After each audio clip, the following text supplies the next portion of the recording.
dalawa kong Mamshi. Mamshi Jules and Mamshi Ren. The Icon Edition. Ay! Wow! Tapos kang ganun, tapos sa naman dito, no? Kasi pala naman natin kung talagang, ano talaga ang talagang lalabas, no? The Icon Edition. Okay. Ako in all fairness, gusto kong sana sumali si Zainab. Si Zainab Batarake. Wow! Okay. Ako po, si Charlie Dizon. Oh! I believe magiging maganda siyang housemate. Pero dapat kasama si Carl. Kung mapapayag niyo po.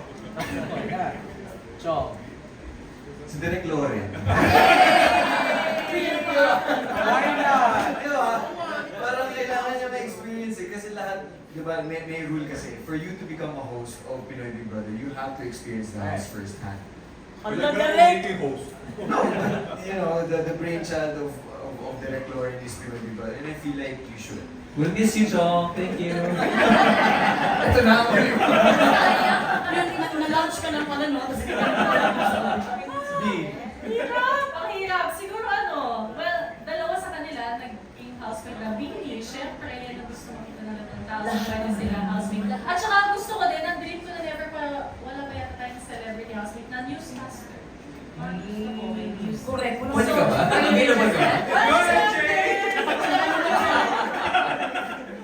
Ang dalawang MJ Mark, MJ. Alright, next. Bix. Ah, you're done. Thank you, Bix. Thank you, Biggs. Sino next? Ito, ang gentle giant ng Laguna. Walang iba kundi si Ronald Placede. Wow! Police fight. Alam mo, boto namin si Stock Awards kaya nakaslapan. Direct lang ko na bakit pag Gen 11 hindi ko narinig eh. 11 lang po ba yung magiging housemates? Yun yung pinakadaling isipin. Pero ito kasi 11th season. No? 11th And Jen, abangan nyo pa rin si Jen. So, but it's the 11th season. Jen. Kaya, Robby, Yes, Tito Rose. ikaw kasi beto dati manalo. Kaya lang, isa, di ba? Pero anyway, ikaw ba talagang pag-host na lang ang gusto mong gawin sa karir mo? Ayaw mo bang gumagawa ng mga serye o ng pelikula? Kagaya ni Encho? Parang sa punto po ngayon, pag natapos na po yung mga hugasin ko sa bahay, pwede po. Pero as of this moment, ito po yung talagang mahal kong gawin talaga eh.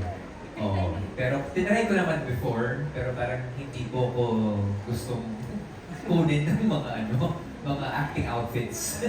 May ginagawa movie dati kasama sila Sam, di ba?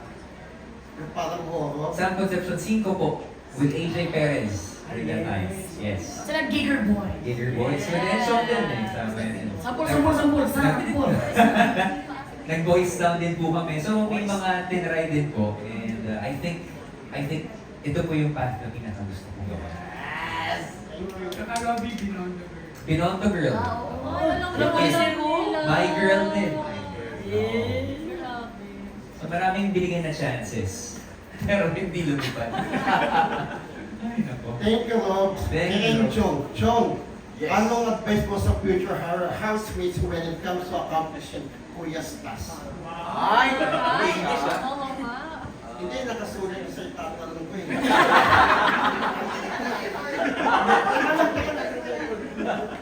Siguro para sa akin, na-realize ko na whatever you achieve today, it doesn't mean you will achieve the task of tomorrow. So it's a constant challenge. Every day, kunyari nanalo kayo ngayon, today, congratulations, but tomorrow, we wake up, it's a new day. You know? And ganun din sa totoong buhay. Nanalo ka kahapon, today, trabaho tayo ulit. Another question. Chong, after Gumbutsa, anong next project mo? Machoka. Ito po.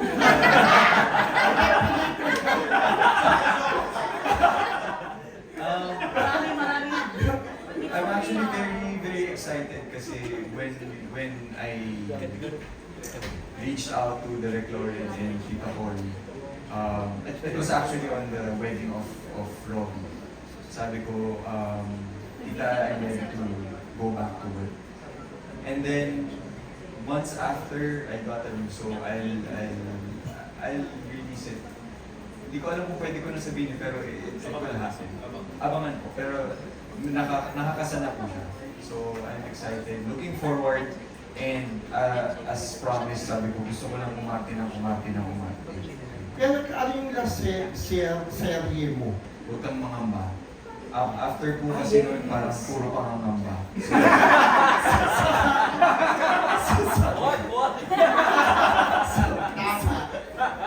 So, yung susunod ko pong gagawin, yun na po yung season ng buhay ko. Thank you. Thank you, Romel! Next, we'd like to acknowledge lang the presence of Sir Chief ng Orco. Talaga ka BCK. Wala bang question si Kay? Wala bang may question si Kay sa mga housemates, mga hosts? MJ, ito naman ang master initiator from the South. Walang iba kundi ang entertainment editor ng Abante, si June Nani. Alam mo, walang kadating-dating ang pag-introduce sa akin. Dapat. Magtanong. June, ako na mag-intro. Ito na, ang jet setter reporter. June Lalim! Fresh from Paris. Pero yan, good afternoon. Medyo nakuusap ang mga press. Pangwalo pa na ako sa magtatanong, bilang ang direct tanong, natakot, direct Laurel. Kala nila totoo, na hindi na sila makakalabas. Pero yun nga, no, kanina, exciting talaga, ang dami talagang nangangarap up to now. Kahit ano pang sabihin mo, kahit ano pang issue about PBB, ang dami, ano masasabi nyo, Direct Laurel, na talagang bukso-bukso at dagsa-dagsa yung mga nag-audition. Plus, ginagamit pa kayo sa mga panloloko, diba? Yung mga fake auditions, yung mga singer, pinagbabayan. Pero yun nga, PBB kasi is PBB talaga.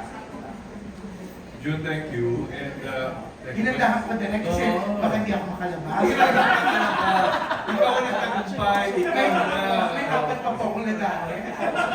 Thank you, June.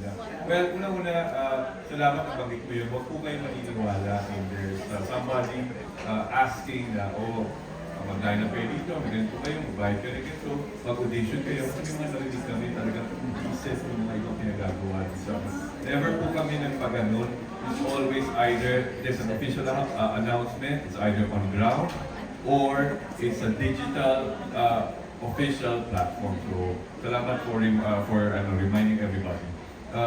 Salamat din dun sa lahat na nagpunta dahil yung hindi pa ako natatawagan ng final casting na kami, nag-final casting na po kami, so hindi pa ako kayo natawagan dahil mga hindi kayo nasama dun sa casting. At natutuwa kami talaga na hanggang ngayon nasa kamalayan tayo naman. I think na-ingrained sa kanila yung importance ng PBB is not just a show. Okay? Sinasabi nila, sa mga lumapit sa amin, gusto namin mabago yung buhay namin. Not only because gusto nila maging artista, pero they feel there's something na mabubuo sa kanila or may naitutulong yung programa para bumuti pagkatao. So yun lang in itself is already such a big encouragement for the team and for ABS-CBN na ituloy talaga itong programa. So, ano pa to, medyo mahaba-haba pa panahon ang mangyayari na kasama natin ang Big Brother sa ABS-CBN. So nice. Pero yun nga, yung sinabi nyo, no? Pero very alarming na kung ano yung pinapatuma. Meron kasi Ano yung pinaka-narinig nyo? may mga nakabalita na, well, hindi lang naman ito sa Big Brother, no? Ginagamit din yung pangalan ng direktor na minsan i-message sila. Nangyari ko sa akin parang identity theft. Kinuha yung pangalan ko, I don't know how.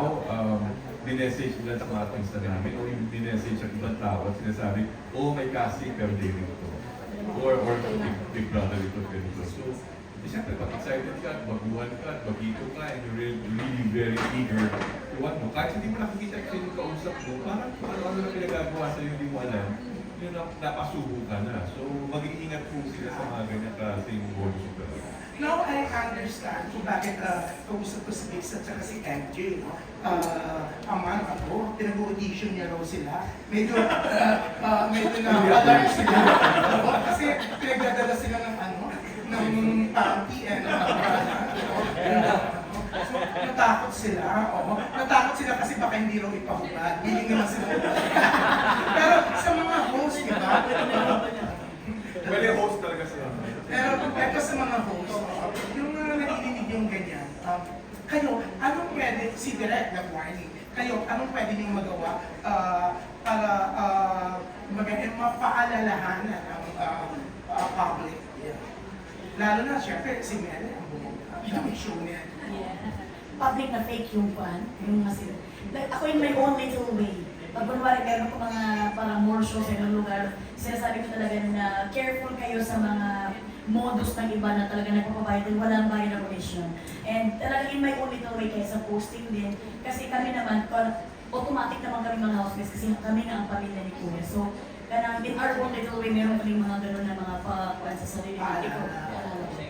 Yeah, Robbie. Same, and also maliban sa paggamit ng platform para makatulong. I guess, constant reminder to everyone lang na hindi ko rin pabayad ng ABS-CBN when it comes to all the auditions. Kasi, wala talaga walang bayad po pag audition.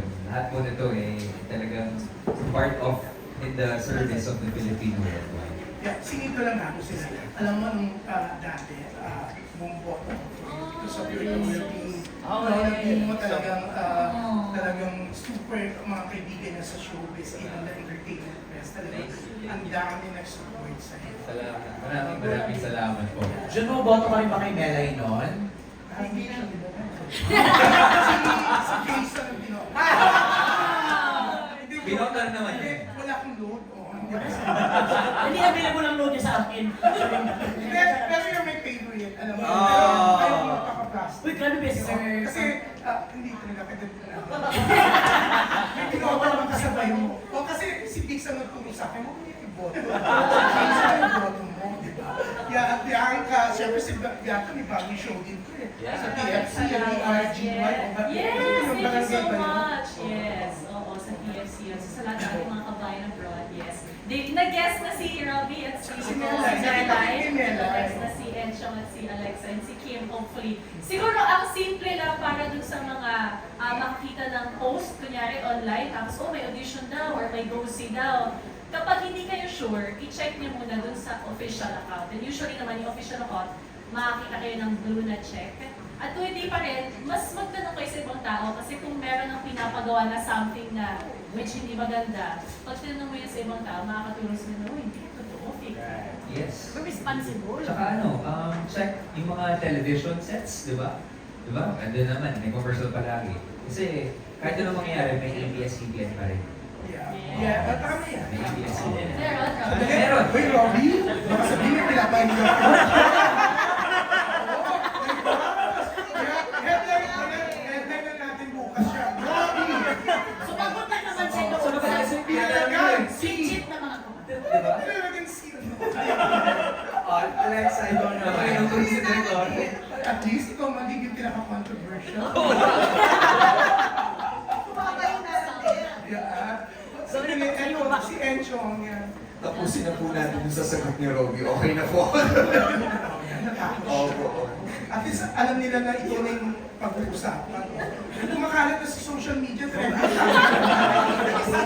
Pinalagan ang aktor na nagsabing wala na sa ABS. Wala po kung pinaparinggan. Sinasagot ko na po yung kanina. Talagang pinatulan. Sino ba to? Sino mo? Uy, wala ko. Narinig ko lang yan, no? Kanina narinig ko kayo nag-uusap doon. Oo. Alexa, yan. Para po sa akin, Sa mga face, sa mga face. siguro lalo na po sa mga kabataan ngayon Yes. who might not know how the audition process works, you can check nga po sa mga social media accounts ng Big Brother or ABS-CBN. Yun po yung pinaka-best way para malaman kung legit or real o fake ba yun. June! Kasi si, yung istorbo ko ni naka-livestream daw, bawiin ko doon sinabi ko hindi maganda siya mag-interview. Hindi maganda, ano naman magagawa?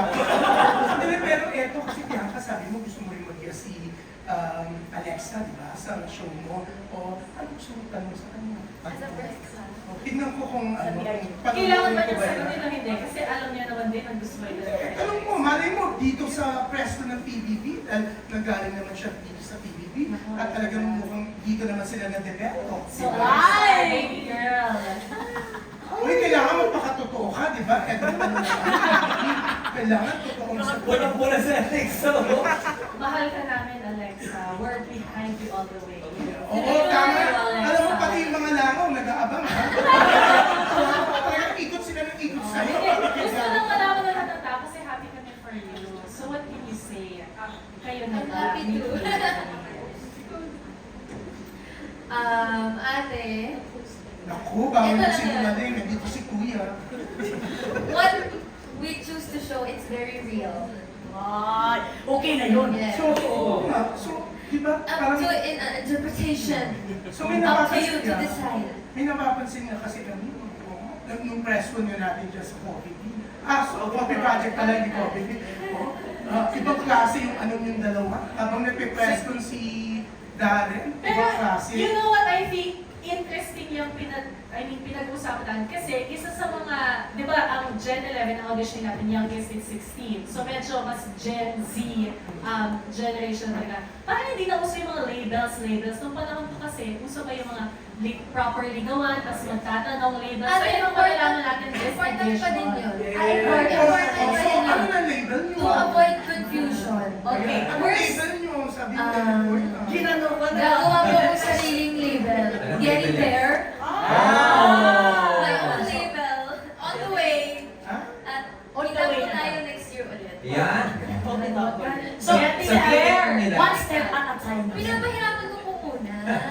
Ay, masabi kong, oh, worth it. Good soldier. Okay. Wow. Para sa feeling ng isa't isa, big Ano, winner sa siya. sundukan yan. Dapat po.